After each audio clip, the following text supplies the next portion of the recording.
Hello. Our discussion on fundamentals of taxonomy would continue और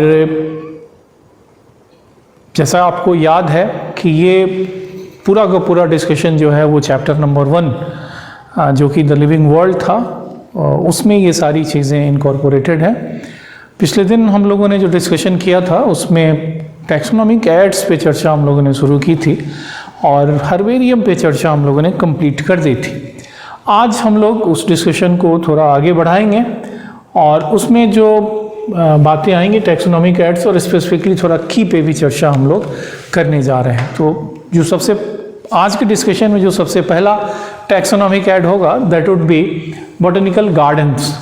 ऐसे अगर आप शहरों में रहते हैं तो निश्चित तौर पे आपने अलग अलग शहर में बॉटनिकल गार्डन आपने देखे होंगे और बॉटनिकल गार्डन्स को नॉर्मली शहर में रहने वाले लोग पिकनिक स्पॉट के रूप में देखते हैं, लेकिन ये बेसिकली पिकनिक स्पॉट नहीं है। बॉटनिकल गार्डन कंजर्वेशन के दृष्टिकोण से, टैक्सोनॉमी के दृष्टिकोण से दैट्स वेरी इंपॉर्टेंट प्लेस, बहुत ही इंपॉर्टेंट जगह होती है। और वो मैंने जैसे एक शब्द इस्तेमाल किया एक्स सिटू कंजर्वेशन और दूसरी तरफ मैं एक शब्द इस्तेमाल कर रहा हूँ कि टैक्सोनॉमिक स्टडीज़ के लिए, यानी जो बहुत सारे ऐसे पौधे हैं जिनकी आइडेंटिफिकेशन के लिए या जिसके क्विक रेफरेंस के लिए इस जगह पे ग्रो किए गए पौधों का हम लोग इस्तेमाल करते हैं। तो जो सबसे पहली बात बॉटनिकल गार्डन के बारे में हम लोग करेंगे वो सबसे पहला तथ्य जो होगा वो यही होगा कि it will be representing a specialised garden having collection of living plants. यहाँ पे ऐसा नहीं है कि कोई प्लांट डेड है, लिविंग प्लांट्स का कलेक्शन अगर कहीं पे रखा हुआ है, कहीं पे अगर है, living plants are being grown in a particular specialised garden, तो उस जगह को हम लोग कहेंगे कि ये क्या है, that will be known as botanical garden. और यहाँ पे जो प्लांट्स ग्रो की जाती हैं दे आर ग्रोन, उनका एक बड़ा इंपॉर्टेंट ऑब्जेक्टिव होता है कि they are being grown for their identification. और यदि हम आइडेंटिफिकेशन की बात करते हैं तो निश्चित तौर पे आप देखिएगा कि जहाँ पे वो प्लांट ग्रो कर रहा होगा that will be very well labelled, वो बहुत अच्छे तरीके से लेबल्ड होगा। लेबलिंग का मतलब होगा कि उसकी साइंटिफिक नेम अलॉन्ग विथ उसकी फैमिलीज, इंग्लिश नेम और वर्निकुलर नेम, इन सारी इंफॉर्मेशंस को वहाँ पे राइट डाउन करते हैं। और जो इम्पॉर्टेंट बात यहाँ पे आपको दिखाई पड़ेगी, जैसे एक बहुत ही छोटा सा डायग्राम यहाँ पे सब पॉसिबली ये आपको नहीं दिख रहा होगा, लेकिन मैं एक डायग्राम और दिखा करके ये बात आपको समझाऊं। जैसे ये एक डायग्राम आप देख रहे हैं cannabis sativa, I am not sure whether you can observe it और not, but fact is that कि यहाँ जो ग्रो कर रहा है कैनाबिस सटाइवा, इसका क्लोजअप यहाँ पे ये पार्टिकुलर प्लांट जो होगा that will B cannabis sativa. Normally ये प्लांट हम लोग कहते हैं कि भांग है, इस प्लांट को हम लोग कहेंगे कि ये पौधा भांग है, लेकिन cannabis sativa, Cannabinaceae would be the family. Common name यहाँ पे लिखा हुआ है कि भांग है। अलॉन्ग विद दैट इवन इसकी यूजेज जो है उसको भी यहाँ पे राइट डाउन किया हुआ है। तो ये सारी इंफॉर्मेशन बॉटनिकल गार्डन में ग्रो किए जाने वाले पौधों में आपको क्या होगी, दिखाई पड़ेगी। ये सारा का सारा जो डिस्क्रिप्शन है वहाँ पे दिखेगा। तो जब कभी भी कोई बॉटनिकल गार्डन घूमेगा तो नेचुरली इस पार्टिकुलर प्लांट का साइंटिफिक नेम क्या है और साइंटिफिक नेम के साथ साथ किस पार्टिकुलर फैमिली का है, इसकी इंग्लिश नेम क्या है इसका, और साथ ही साथ इसकी यूटिलिटी क्या है, यूजेस क्या है, इसके बारे में भी फेयर अमाउंट ऑफ आइडिया उस व्यक्ति को हो सकता है। अब रही बात एक यहाँ पे बहुत फेमस बॉटनिकल गार्डन जो है वो क्यू इंग्लैंड में है और हमारे यहाँ का बहुत पॉपुलर बॉटनिकल गार्डन हावड़ा में। जो लोग हावड़ा के होंगे या जो लोग हावड़ा गए होंगे उन्होंने इस बॉटनिकल गार्डन को देखा होगा। और national botanical research institute Lucknow में भी इक्वली इम्पॉर्टेंट गार्डन आपको दिखाई पड़ेगा। और मोर और लेस आप दिल्ली में चले जाएं, पटना में चले जाएं, अलग अलग जगह आप देखेंगे कि इस तरह के बॉटनिकल गार्डन एग्जिस्ट करते हैं। अब रही बात कि इसका सिग्निफिकेंस क्या होने जा रहा है। अगर हम सिग्निफिकेंस की बात करें तो सबसे पहली बात यह है कि practically every botanical garden acts as outdoor laboratory. ये एक आउटडोर लेबोरेटरी के रूप में काम करता है, ये आउटडोर लेबोरेटरी के रूप में काम करेगा। दूसरी बात अगर लेकर के देखें तो उसमें ये पाइएगा कि ये जो ट्रॉपिकल और टेम्परेट इकोसिस्टम है, जो ट्रॉपिकल और टेम्परेट इकोसिस्टम हैं उनके स्टडीज़ के लिए ये आवश्यक है। उनकी बायोटा को, ऐसा नहीं है कि सिर्फ पार्टिकुलर प्लांट को ही, रादर पूरी बायोटा के स्टडी के लिए भी आवश्यक है before they are lost and preserve such system. उसको जैसे मैंने कहा एक शब्द इस्तेमाल किया था एक्सिटू कंजर्वेशन। तो जो ट्रॉपिकल रीजन या टेम्परेट रीजन के जो इकोसिस्टम्स होंगे उसमें से कई ऐसे इकोसिस्टम हैं जहाँ पे थ्रेट बहुत ज़्यादा है, जहाँ पे थ्रेट मतलब वहाँ का जो इकोसिस्टम है दैट इज अंडर थ्रेट। तो इसके पहले कि वो लॉस्ट हो उनको बचाने की कोशिश है, और उनको बचाने की कोशिश जो कंजर्वेशन स्ट्रेटजी होगी that conservation strategy would be of basically two types. एक को हम लोग एक्स सिटू और दूसरे को इन सिटू कंजर्वेशन कहेंगे। तो botanical garden one of the protected areas के रूप में डेवलप किया जाता है, और ये जो थ्रेटेंड स्पीसीज हैं उनको बचाने के एक इम्पॉर्टेंट तरीके के रूप में इसको हम लोग देखते हैं। फिर उसके बाद इसे हम लोग कहेंगे कि it will serve as centre for gene pool या जर्मप्लाज्म बैंक। देखो जो कल्टीवेटेड क्रॉप्स हैं, नॉर्मली कल्टीवेटेड क्रॉप में रेजिस्टेंस का इशू टाइम टू टाइम खड़ा होता है। जब आप आगे इससे रिलेटेड चैप्टर को पढ़ेंगे देयर यू विल फाइंड कि जो कल्टीवेटेड क्रॉप होंगे दो there productivity is considerably high, उन वाइल्ड रिलेटिव्स की तुलना में उनकी प्रोडक्टिविटी जो होगी, उनके इल्ड देने की क्षमता जो होगी वो काफ़ी ज़्यादा होगी। लेकिन एक महत्वपूर्ण बात यह है कि रेजिस्टेंस बहुत सारे डिजीजेस के अगेंस्ट, बहुत सारे पेस्ट के अगेंस्ट उनमें रेजिस्टेंस जो होगा that resistance would be quite poor. तो ऐसी स्थिति में कई बार जब इन्फेक्शन होता है, पेस्ट उसको इन्फेक्ट करेगा, तो उस पेस्ट से बचने के लिए रेजिस्टेंस उसमें डेवलप होना चाहिए, और रेजिस्टेंस के जीन को प्राप्त करने के लिए नॉर्मली वाइल्ड रिलेटिव्स उस पार्टिकुलर कल्टीवेटेड क्रॉप के जो होंगे उनको सर्च किया जाता है। तो ये सर्च तब ना आप करेंगे जब वाइल्ड रिलेटिव्स होंगे। तो ये जो बॉटनिकल गार्डन जो होगा that will serve as centre of gene pool या जर्मप्लाज्म बैंक।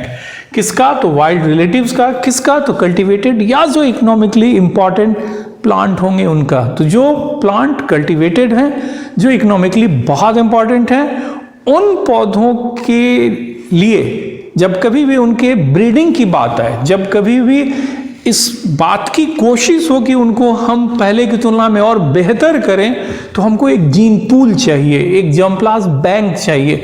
जो कौन देगा? नेचुरली उनका वाइल्ड रिलेटिव देने जा रहा है। तो इस तरह के वाइल्ड रिलेटिव को भी मेंटेन करने का काम जो होगा वो बॉटनिकल गार्डन के द्वारा किया जाएगा। इसके बाद आप लेकर के देखें कि बहुत सारे ऐसे पौधे हैं जो पौधे ऑर्नामेंटल प्लांट रहे हैं लेकिन एबंडेंट हैं, किसी वजह से अब लोग उनको ग्रो नहीं कर रहे हैं। तो ऐसे एबंडेंट ऑर्नामेंटल प्लांट को भी बॉटनिकल गार्डन में मेंटेन किया जाता है। इसके अलावा लेकर के देखें तो आप पाइएगा कि इसको नेचर सेंटर्स और यूथ म्यूजियम के रूप में हम लोग इस्तेमाल करते हैं। किसके लिए? तो टू ड्रॉ अटेंशन, फोकस लाने के लिए on destruction of tropical and temperate ecosystem. जो अलग अलग इकोसिस्टम्स जो थ्रेट फेस कर रहे हैं उस थ्रेट की तरफ ध्यान खींचने का ये एक इम्पॉर्टेंट तरीका है, क्योंकि इसको हम लोग यूज कर सकते हैं। जैसे मान लो कि कोई पार्टिकुलर इकोसिस्टम अंडर थ्रेटेंड है, और अगर हमने उसको उस तरह के किसी कलेक्शन ऑफ प्लांट को हमने कहीं पे बचा के रखा हुआ, प्रोटेक्ट करके रखा हुआ है, तो नेचुरली वो सर्व कर सकता है अटेंशन को ड्रॉ करने में कि भाई देखो ये तमाम चीज़ें हैं जिनको जो एक्सटिंक्शन फेस कर रही हैं। तो इसी सेंस में यहाँ पे ये कहा जाता है कि ये यूथ म्यूजियम और नेचर सेंटर के रूप में काम कर सकता है, लोगों का ध्यान आकर्षित करने के लिए against the destruction of the particular kind of ecosystem.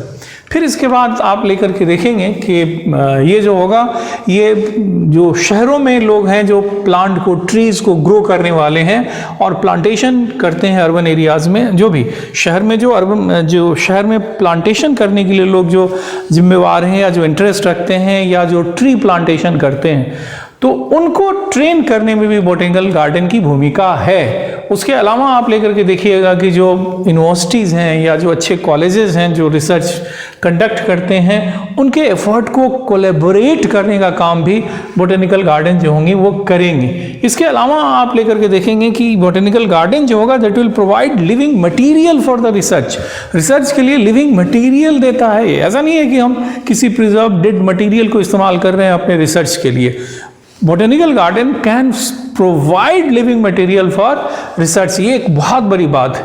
Conservation वाली बात हमने कही कि वैसे पौधे जो कि इंडेंजर्ड हैं या रेयर हैं, तो उन पौधों को बचाने के लिए भी एक सेंटर के रूप में काम करेगा। अगर एकदम स्ट्रिक्ट टेक्निकल टर्म में बोलें तो botanical garden would act as centre for ex situ conservation, या एक प्रोटेक्टेड एरिया होगा, और प्रोटेक्टेड एरिया में अगर किसी प्लांट को हम बचाते हैं, किसी स्पीसीज को बचाते हैं, तो ये जो कंजर्वेशन स्ट्रेटजी होती है, उस कंजर्वेशन स्ट्रेटजी को हम लोग कहते हैं कि ये क्या होगा, एक्स सिटू कंजर्वेशन होगा।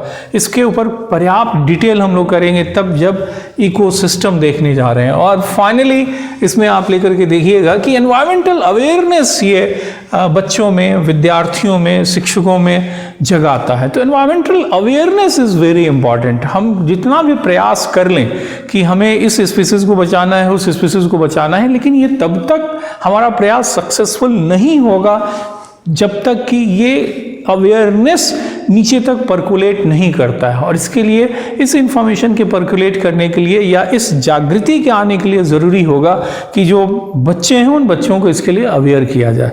तो जो चिल्ड्रेन हैं, वो जो स्टूडेंट्स हैं, वो जो टीचर्स हैं, इन सबको हम अवेयर कर सकते हैं, ट्रेन कर सकते हैं इस मामले में कि वो इन चीज़ों के प्रति, जो स्पीसीज का एक्सटिंक्शन है या जो एनवायरनमेंट को डैमेज हो रहा है, इसके विरुद्ध वो खड़े हों। ये तब होगा जब उसके महत्व को समझेंगे। तो एनवायरमेंटल अवेयरनेस फैले, इसमें भी बॉटेनिकल गार्डन की एक बड़ी भूमिका है। तो बॉटेनिकल गार्डन की इतनी सारी सिग्निफिकेंस, इतना सारा सिग्निफिकेंस है जो आप देख रहे हैं। हालांकि जिस चैप्टर में हम लोग इस हिस्से को देख रहे हैं, वहाँ पे सिर्फ टैक्सोनॉमी में इसके महत्व को दर्शाया जा सकता था, लेकिन हमने जो इसके अदर इकोलॉजिकल जो रोल हैं उन पे भी मैंने फोकस किया है, और आपको भी उसके ऊपर फोकस करना चाहिए। जो फोटोग्राफ था जिसमें हमने ये बात बताने की कोशिश की थी कि बॉटेनिकल गार्डन में जो प्लांट होंगे they will be properly labelled, तो वो फोटोग्राफ ऑलरेडी मैंने आपको शो कर दिया था, उसी का क्लोजअप है। जो बच्चे रूरल बैकग्राउंड के होंगे, they might have seen this particular plant and possibly they are well aware कि ये पौधा किस रूप में इस्तेमाल होता है। अब इसके बाद आप मेजर बॉटेनिकल गार्डन की बात करें तो ये लिस्ट जो है, बस एक आध रीडिंग आप लगाइए, इस पे ज़्यादा कुछ करने की आवश्यकता नहीं है। इसमें आप लेकर के देखेंगे कि हम लोगों के यहाँ जो सबसे बड़ा और सबसे पुराना जो बॉटेनिकल गार्डन है, that is present in Kolkata, Shivpur में है ये, नियर कोलकाता। और इसको पहले रॉयल बॉटेनिक गार्डन या कलकत्ता बॉटेनिकल गार्डन कहा जाता था। और ये हेडक्वार्टर है basically, botanical survey of India जो है उसके हेडक्वार्टर पे ये सिचुएटेड है। और उसका लैंडमार्क है एक बरगद का पेड़, वहाँ पे एक बरगद का पेड़ है, and that it is believed that the particular banyan tree is 500 years old. माना जाता है कि लगभग 500 साल पुराना वो वृक्ष है। और उसका मेन ट्रंक कहाँ है, ये बात गुम हो गई है, पता नहीं चलता है उसका मेन ट्रंक कहाँ है, क्योंकि उसके अगल बगल जो प्रॉप रूट थे वो इतने प्रोमिनेंट हो गए हैं कि पता भी नहीं चलता है कि ट्रंक रूट है या उसका जो मेन ट्रंक है वो है या नहीं है। तो that's the most famous botanical garden of, जो कोलकाता में बॉटेनिकल गार्डन है, जो कि प्रेजेंट है बॉटेनिकल सर्वे ऑफ इंडिया का जहाँ मेन ऑफिस है, वहाँ पे ये उपस्थित, वहीं पे मतलब ये हेडक्वार्टर वहीं पे है जहाँ पे ये पार्टिकुलर गार्डन है। और इस गार्डन के लैंडमार्क के रूप में हमने कहा कि वो बनियान ट्री है, जिसके एज के बारे में कहा हमने कि लगभग 500 साल पुराना ये वृक्ष माना जाता है। सरकमफेरेंस के बारे में, कैनोपी वगैरह के बारे में कई सारी बातें हैं, लेकिन वो आप गूगल करके देखिएगा, उसका फोटोग्राफ काफ़ी अच्छा आपको दिखेगा। यहाँ से अब आप जिस मुद्दे पे आएंगे, that will B biological museums.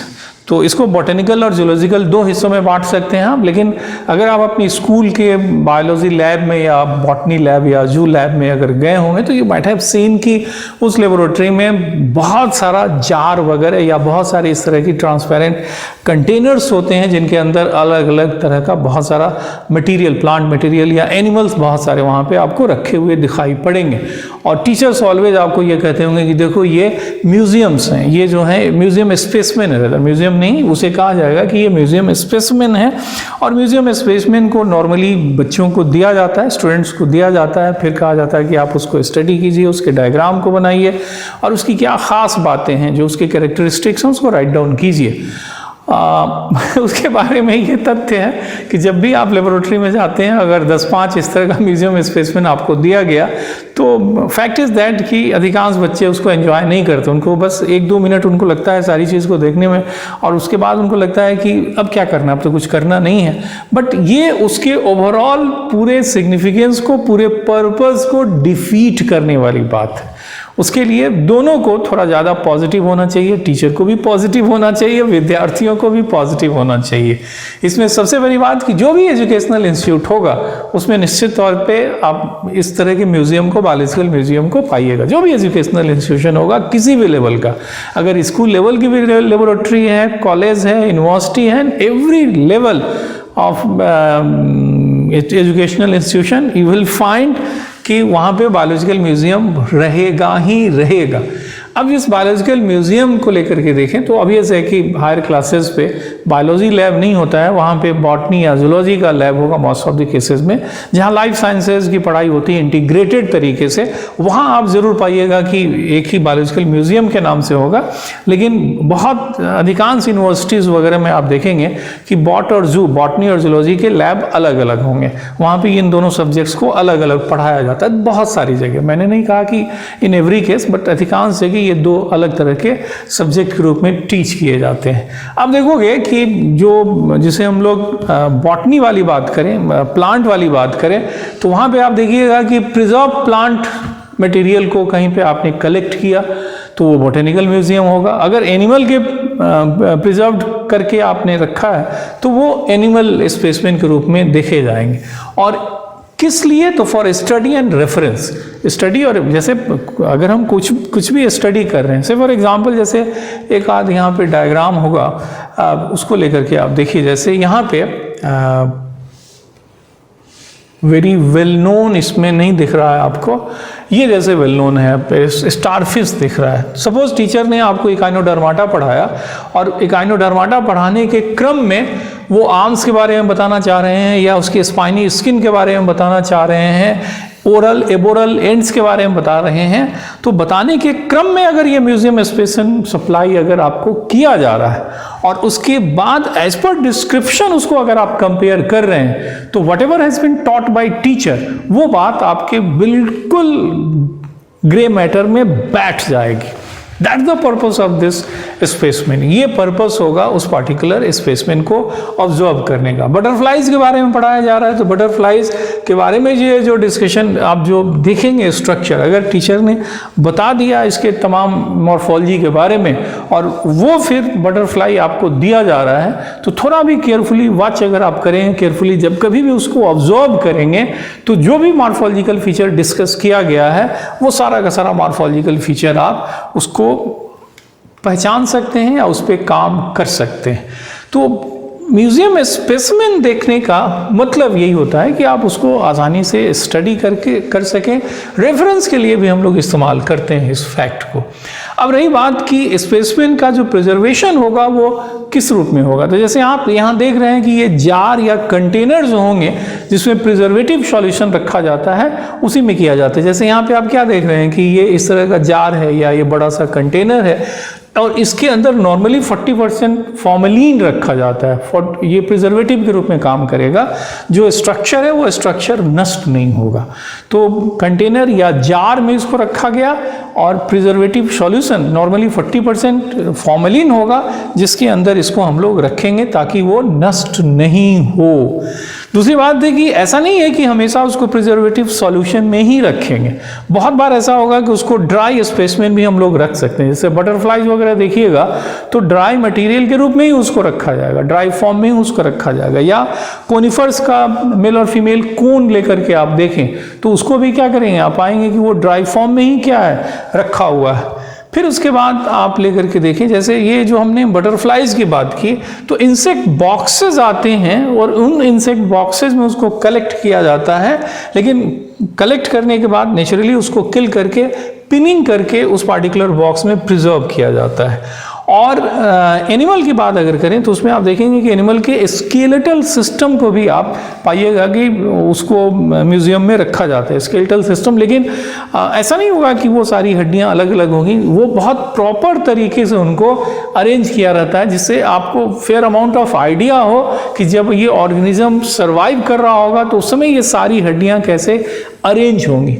तो उसके मतलब यदि आपको बोन्स दे दिया जाए जो प्रॉपर तरीके से अरेंज्ड होंगे तो नेचुरली बहुत सारा फीचर उसका खुद ब खुद उस स्पेसमेन को देख करके स्पष्ट हो सकता है। कई बार लार्जर एनिमल को भी अच्छे म्यूजियम में रखा जाता है और तब ऐसी स्थिति में उसको स्टफ किया जाता है, उसकी इंटरनल विसरा को हटा करके उसकी स्टफिंग की जाती है और स्टफिंग करने के साथ साथ उस पर प्रिजर्वेटिव भी लगाए जाते हैं ताकि वो चीज़ें नष्ट नहीं हो। तो बहुत सारी जगहों पे आपने देखा होगा कि बड़े बड़े जो एनिमल्स हैं उनको वो स्टफिंग करके बाकायदा वहाँ डिस्प्ले किया रहता है। और चूँकि वो रियल एनिमल होते हैं, ऑब्वियस है कि डेड हैं, प्रिजर्वेटिव किया हुआ है, लेकिन वो रियल है इसलिए वो बिल्कुल आप उसको देख करके उसकी मॉर्फोलॉजी के बारे में बहुत कुछ स्टडी आपके द्वारा किया जा सकता है। तो बायोलॉजिकल म्यूजियम एक एसेंशियल चीज़ है फॉर स्टडी एंड रेफरेंसेस। अब इसके बाद जो मुद्दा आता है उस मुद्दे में आइएगा जूलॉजिकल पार्क्स। तो बहुत बार ऐसा होता है कि बोटेनिकल गार्डन और जूलॉजिकल पार्क एक ही साथ रहते हैं, लेकिन कई बार ऐसा होगा कि जूलॉजिकल और बोटेनिकल गार्डन ये अलग अलग होने जा रहे हैं। जूलॉजिकल जो जूलॉजिकल पार्क्स होंगे, उन जूलॉजिकल पार्क्स में आप देखेंगे कि वाइल्ड एनिमल्स को प्रोटेक्टेड एनवायरनमेंट पे रखते हैं, वाइल्ड एनिमल्स को प्रोटेक्टेड एनवायरनमेंट पे रखते हैं। ऑब्वियस है कि ये प्रोटेक्शन देने का काम या केयर करने का काम कौन करेगा? ह्यूमन बींग्स, हमारे द्वारा किया जाता है। हम लोग ये काम करते हैं अपने संरक्षण में, उसको उस पार्टिकुलर ग्रुप ऑफ एनिमल को या वाइल्ड एनिमल्स को वहाँ पे बचा के रखा जाता है। और ये जो तमाम एनिमल्स होंगे किसी भी जू में, उनको ऐसा परिवेश दिया जाता है, ऐसे कंडीशंस दिए जाते हैं which are very close to, जो बहुत ही नज़दीक होते हैं किसके? Which are very close to natural habitat. Natural habitat में जो परिस्थितियाँ होती हैं, जो कोई भी पार्टिकुलर वाइल्ड एनिमल होगा तो उस पार्टिकुलर वाइल्ड एनिमल के लिए एक particular type of habitat suitable होता है। तो जब कभी जू में उस वाइल्ड एनिमल को रखा जाएगा तो ऐसी कंडीशंस क्रिएट की जाती हैं, बनाई जाती हैं, जो उसके नेचुरल हैबिटेट के जितना नज़दीक हो सकता है, एज फार एज पॉसिबल उतना बढ़िया परिवेश या उतना उसके नेचुरल हैबिटेट से मैच करता हुआ परिवेश दिया जाता है। जूलॉजिकल पार्क की यही बहुत खास बात होती है। फिर इसके बाद आप लेकर के देखेंगे कि ये जो होगा उनके फूड हैबिट और बिहेवियर को समझने में काफ़ी मददगार साबित होता है। एक दो फोटोग्राफ यहाँ पे दिया गया है। आप ये फोटोग्राफ जो है वो जिराफ का है, एलिफेंट है, लेकिन आप देख रहे हैं कि ये पार्टिकुलर जू में ये तस्वीरें ली गई हैं। हालांकि इस फोटोग्राफ से कहीं कोई बात कन्वे नहीं होती है, बट सिंपल सा फैक्ट वही है कि particular place where wild animals are being kept under human care, और परिस्थितियाँ ऐसी वहाँ विकसित की जाती हैं जो उनको नेचुरल हैबिटेट का आभास कराए या नेचुरल हैबिटेट के काफ़ी करीब उसे रखे। इसके बाद बात आती है की। तो की जो होगा वो बहुत इंपॉर्टेंट टैक्सोनॉमिकल ऐड होने जा रहा है, और ये जो होगा वो बेसिकली ये पार्टिकुलर ऐड जो होगा that will be used for identification of plant and animals based on their similarities and dissimilarities.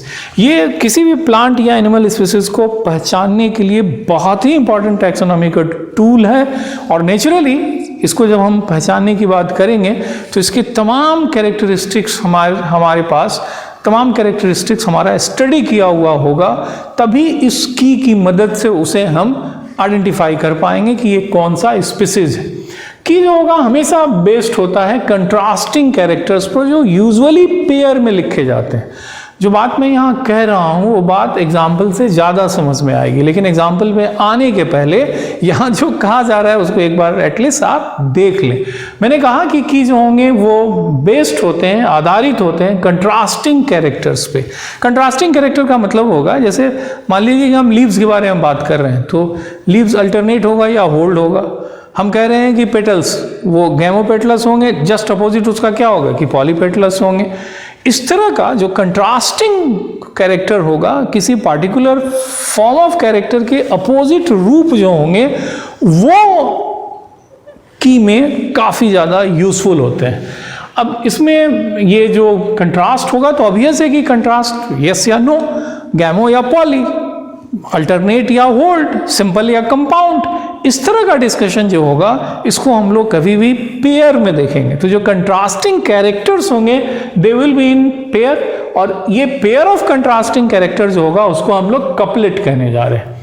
अब ये जो होगा उसमें चॉइस, जैसे जो कैरेक्टर हमने स्टडी किया हुआ है और जो की हमको दी गई है उस की में इस तरह का कपलेट होगा या पेयर ऑफ कंट्रास्टिंग कैरेक्टर होगा, और ये जो पेयर होने जा रहा है उस पेयर में हमको अपोजिट ऑफ, कंट्रास्टिंग का मतलब ये होगा कि जो कैरेक्टरिस्टिक्स होंगे वो अपोजिट होंगे, एक दूसरे के ठीक विपरीत होने जा रहे हैं।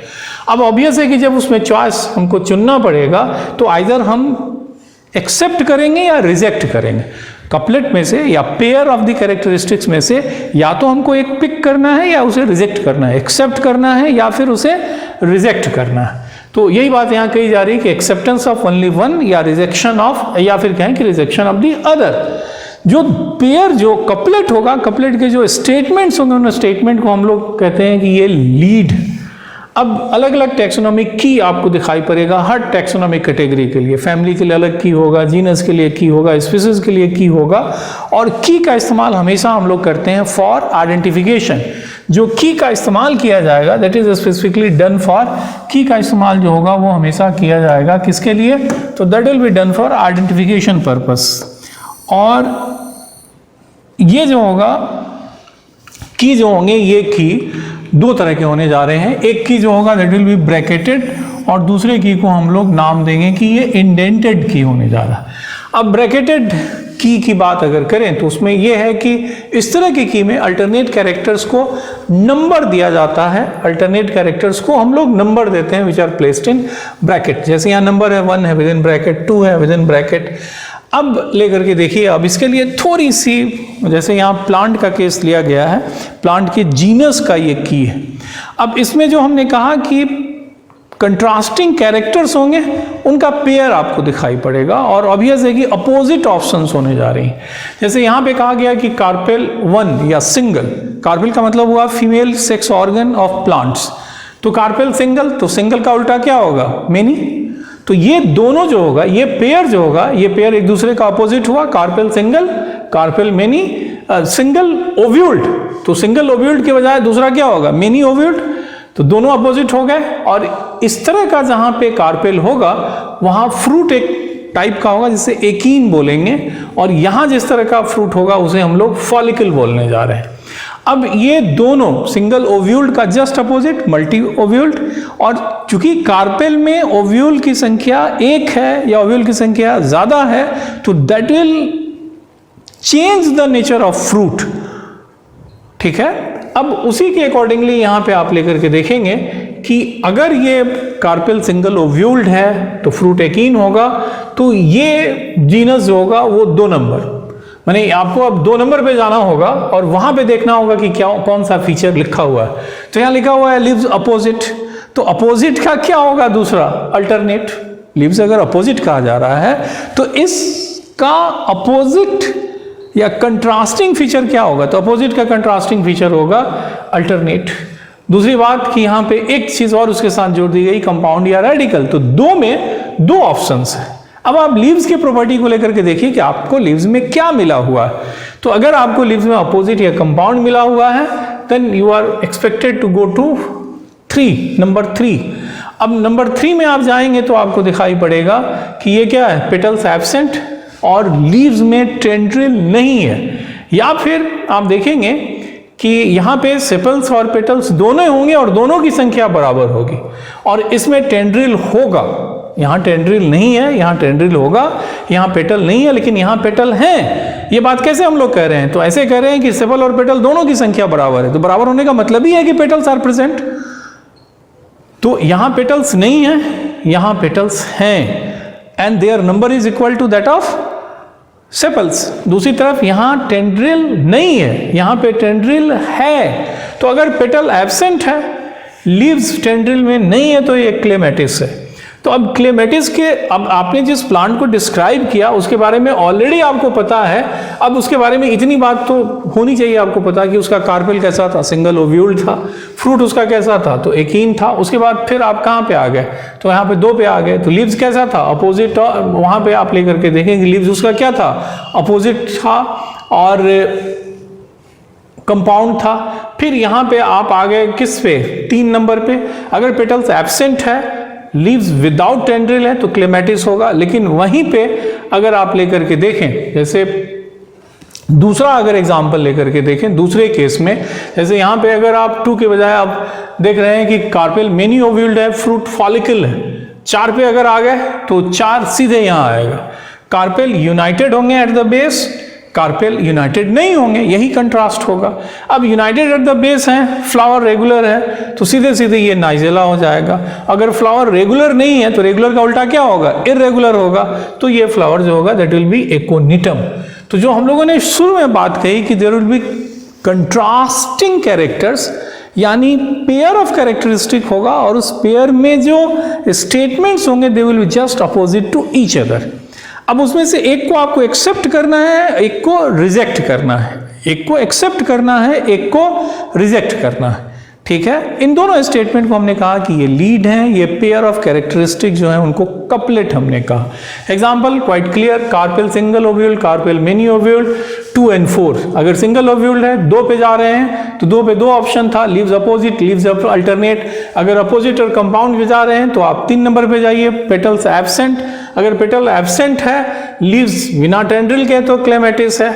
सेपल्स और पेटल अगर दोनों उपस्थित हैं, टेंड्रिल होगा तो ये नारावेलिया होने जा रहा है। बस इसी तरीके से की का इस्तेमाल हम लोग करते हैं। एग्जैक्टली इसी तरह की बात ब्रैकेटेड के बाद इंडेंटेड की में भी यही बात, उसी एग्जाम्पल को इंडेंटेड की में आपको दिखाया गया है और यहाँ पे भी वही सिलेक्शन और एलिमिनेशन आप कैरी आउट करते हैं। Carpel single ovuled, fruit achene. अब इसमें क्या है, लीव्स अपोजिट कंपाउंड और petals absent, leaves without tendril Clematis. लेकिन पेटल अगर प्रेजेंट हो और थर्ड या टर्मिनल लिफलेट टेंड्रिल में हो तो नारावेलिया। अब इसका मतलब है कि all this facts are applied on, मतलब क्लेमेटिस पे ये लागू होगा। लेकिन क्लेमेटिस में लागू होने के बाद आप लेकर के देखेंगे कि जब ये पेटल नहीं हो और टेंड्रिल हो तब ये नारावेलिया का केस होगा, और अगर लीव्स अल्टरनेट या रेडिगल होगा तो एनिमोन होगा। अगर कार्पेल में बहुत ओव्यूल होंगे तब ये 2 स्थिति है। दोनों कैरेक्टर को आप कंपेयर कीजिएगा तो आराम से इनको, जैसे रेगुलर की बजाय फ्लावर इरेगुलर है और यहाँ पे यूनाइटेड है, यहाँ फ्री है, तो एक केस में नाइजेला होगा, दूसरे केस में एकोनिटम होने जा रहा है। आप जब एग्जाम्पल देखेंगे तो जो बात मैंने आपको समझाई थी वो बात आराम से आप पकड़ सकते हैं। पेयर ऑफ कैरेक्टरिस्टिक, एक दूसरे का अपोजिट, एक को एक्सेप्ट करना है, दूसरे को रिजेक्ट करना है on the basis of character which you have studied, और उसके बेसिस पे उस की का इस्तेमाल करके आप आराम से आइडेंटिफाई कर सकते हैं। किसी भी अच्छी लेबोरेटरी में आपको की उपस्थित मिलेगा। की जो होगा बेसिकली एक फॉर्म ऑफ बुक होने जा रहा है, और ये किसी भी लेबोरेटरी में जहाँ पे टैक्सोनॉमी का काम होगा उस पार्टिकुलर रीजन में ग्रो करने वाले तमाम प्लांट के लिए या उस रीजन में पाए जाने वाले तमाम एनिमल के लिए की होगा। एनिमल की को भी यहाँ पे एक एग्जाम्पल से दिखाया गया है। इसमें जो एग्जाम्पल लिया गया है उस एग्जाम्पल में जैसे लिया गया स्नेक लिया गया, बर्ड, बैट एंड कैट लिया गया है, और इसके अलावा इसमें फिश और फ्रॉग भी है। अब लेकर के देखें कि does it have external years, क्या उनके पास कान है। अब इसका आंसर ये है कि यस या नो, यही आंसर हो सकता है, कान है या नहीं, एक्सटर्नल ईयर है या नहीं है। अगर यस तो गो टू 2 पे जाइए। अब अगर कान है और फ्लाई कर सकता है, अब वहां पे यही है कि कान है तो फ्लाई कर सकता है या नहीं। कान है और फ्लाई भी कर सकता है तो बैट होगा, कान है लेकिन फ्लाई नहीं कर सकता है तो इट विल बी कैट। मामला यहीं पे क्लियर हो गया। अब अगर एक्सटर्नल ईयर नहीं है तो गो टू 3 पे जाइए। फिर वही बात, डज इट फ्लाई, तो आंसर फिर वही होगा यस और नो। अगर यस तो बर्ड, नो तो गो टू 4 पे जाइए। डज इट हैव लिम्स, अब लिम्स है या नहीं है, तो अगर है फ्रॉग, नहीं है तो गो टू 5। अब अगर वहां 5 पे गए तो गिल्स है, यस और नो। अगर यस तो फिश, नो तो स्नेक हो गए। इस तरह की का इस्तेमाल जब आप करेंगे तो आराम से आप आइडेंटिफाई कर सकते हैं कि वो किस जीनस का है या किस फैमिली का है या कौन सा स्पीसीज। लेकिन की का यूज़ तभी आप कर पाएंगे यदि आपने उसको बाकायदा जो भी आपको प्लांट या एनिमल मिला है उसको आपने अगर प्रॉपरली स्टडी किया है, उसकी तमाम कैरेक्टरिस्टिक्स को आपने सिलसिलेवार तरीके से, जो उसके डिस्क्रिप्शन का तरीका है उस तरीके से अगर आपने तैयार किया हुआ है, तो फिर आसानी से की का इस्तेमाल करके आप बता सकते हैं कि ये किस पार्टिकुलर फैमिली का है, किस पार्टिकुलर जीनस का है या किस पार्टिकुलर स्पीसीज का है। तो की पढ़ते वक्त थोड़ा डिफिकल्ट लगता है, लेकिन जब आप यूज़ करेंगे, जैसे लेबोरेटरी में हम लोगों ने इसको काफ़ी यूज़ किया है, तो नेचुरली ये कहीं से भी, हालांकि डिस्क्राइब करने में थोड़ा लगता है कि बड़ी कठिन सी चीज़ हम बता रहे हैं, लेकिन what you are suppose to do, आप किसी भी प्लांट या एनिमल को आप स्टडी करते हैं, उसके स्टडी करने का एक निश्चित तरीका है। जैसे प्लांट के स्टडी करने के तरीके की बात करें तो you will have to study vegetative character, उसके रूट, स्टेम, लीव्स पे बातचीत करनी है, फिर फ्लोरल कैरेक्टर को, टाइप ऑफ इन्फ्लोरेसेंस, फिर फ्लावर में फिर calyx, corolla, androecium, gynoecium, fruit, ये सारा डिस्कशन उसी सिलसिलेवार तरीके से आपको लिखना होता है। And then you ask for कि please provide me the key आपको दिया जाएगा, और फिर उसके बाद आपको किस लेवल तक उसको आइडेंटिफाई करना, whether you have to identify the family और जीनस और द स्पीसीज, उसके अकॉर्डिंगली की का इस्तेमाल करके आप वहां तक पहुंच सकते हैं। तो ये बेसिकली एक तरह का प्रैक्टिकल मैनुअल है जिसकी मदद से आप पार्टिकुलर फैमिली, जीनस या स्पीसीज को आइडेंटिफाई करने जा रहे हैं। आज की बात बस यहीं पे, थोड़ी सी बात और अब है, कुछ और थोड़ा सा बॉटनिकल लिटरेचर से रिलेटेड या टैक्सोनॉमिक लिटरेचर से लेकर के थोड़ी सी बातचीत, और टाइप कंसेप्ट, ये दो और चीज़ें हैं जिन पे हम लोग चर्चा, आई होप कि हम लोग नेक्स्ट एक अगर पूरा कर लेंगे तो फिर इस चैप्टर पे हम लोग पूर्ण विराम लगाने में सक्षम होंगे। लेकिन ये काम नेक्स्ट क्लास में, मैंने पहले भी कहा था कि ये चैप्टर जो है थोड़ा सा अलग तरह का चैप्टर है, जिसमें इंटरेस्ट को बरकरार रखना विद्यार्थियों के लिए थोड़ा मुश्किल काम होता है, लेकिन सीखने का मतलब या compete करने का मतलब यही होता है कि आपका एफर्ट आपके अपने इंटरेस्ट के ऊपर निर्भर न करे, जो रिक्वायरमेंट है उसके अकॉर्डिंगली आपको काम करने की आदत कल्टीवेट करनी होगी। With that message I stop here, take care, thank you.